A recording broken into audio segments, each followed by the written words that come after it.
my daughter says this, and I'm sure she learnt it from some social media or something.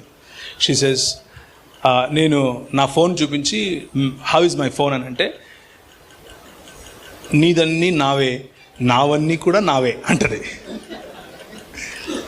Generally wives also say that, right? Everything that belongs to you is mine and everything that belongs to me is also mine.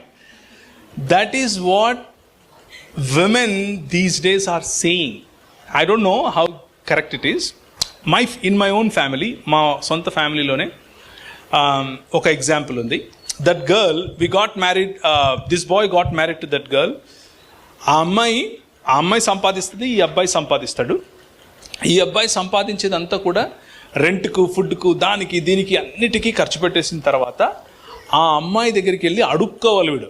10 రూపాయలు ఇవే, 20 రూపాయలు ఇవే, బయటికి వెళ్ళొస్తానని అడుక్కోవాలి వీడు. ఈ అమ్మాయి ఏం చెప్తుంది అని అంటే, అదంతా నాదే, ఇది నాదే అని చెప్తుంది.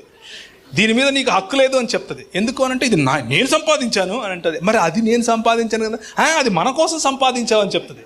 సో ఈ డిఫరెన్స్ కొంచెం క్రియేట్ చేస్తుంది ప్రాబ్లం.